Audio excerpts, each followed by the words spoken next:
Okay, so now we're going to talk about why attorneys move. We'll start with associates. There are really six reasons that they'll move. Number one is their boss. It's not money. If you show me an attorney who has a crappy boss and someone who yells and screams or is impolite or whatever, I'll show you someone who's going to move. And I'll show you someone who is most motivated to move, because there's an old saying that goes, people don't quit their company, they quit their boss. That is very true in the legal profession. These people go through 7 years of college and are never required to take a single class on management, on negotiation, on motivating individuals, on anything that has to do with business. It's amazing to me. So boss is number one. Number two is lifestyle. You really want to get familiar with the term billable hour. So that's how many hours a year that an attorney works that is actually billable to a client. In order to bill 1 hour to a client, you have to work anywhere from, say, an hour and 20 minutes to 2 hours. So a lot of these attorneys, especially the younger ones, they're in there pounding out 65, 70-hour work weeks every single week of their life. I mean, they may get a week or two of vacation here and there, but 50 weeks, they're doing 60 to 70-hour weeks, and it will burn them out. It's actually horrible. I see what it does to them. They want to quit being lawyers after a while, and I don't blame them. So lifestyle is another major reason. Another one is type of work. So you go to law school and you see, all these movies and stuff where the guy's defending people in court, and, Aaron Brockovich is doing amazing things, and Paul Newman in Verdict and all that. And you're thinking, wow, that's going to be me someday. And then you get to your first firm and they have you doing what's called doc review. Doc review is where bleary-eyed associates go spend 60 to 70 hours a week going through documents and either looking for a specific clause or a section, or going through documents that the firm just produced and trying to catch typos, like a colon where a semicolon, is supposed to be. Not exactly the most glamorous work. At the bigger firms, an attorney can be there for 5, 6, 7, 8 years and never step inside a courtroom. That's possible.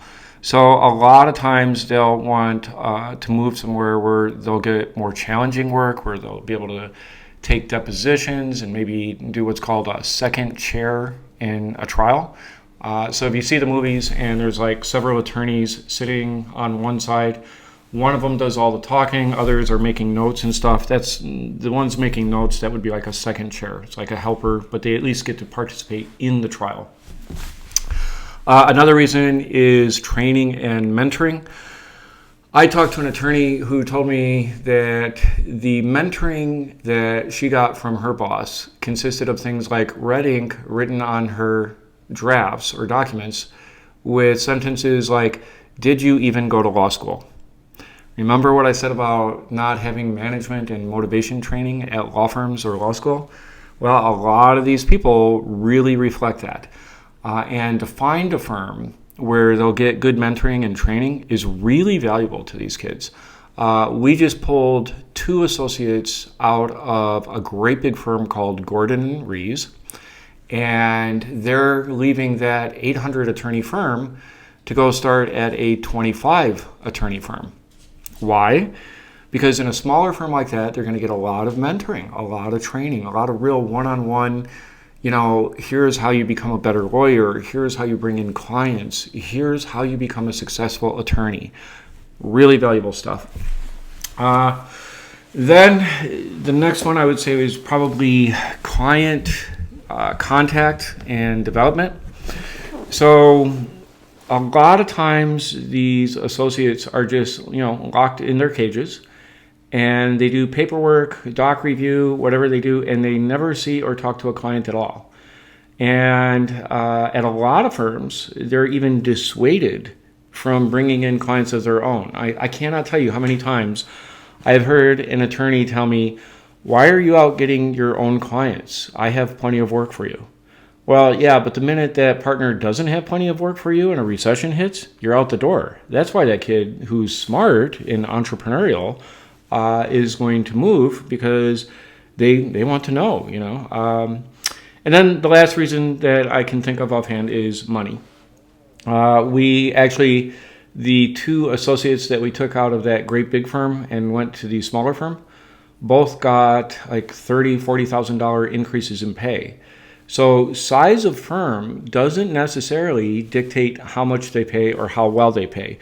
Remember my thing, the rule of three. There are firms that pay above average, firms that pay below average, and firms that pay somewhere in between. And they almost never change. So if a firm that pays below average happens to grow and get big, they don't necessarily wake up one day and say, hey, let's start paying our associates a ton more money. So that's why and how associates move. I'll do another one on why and how partners move the next time. Okay.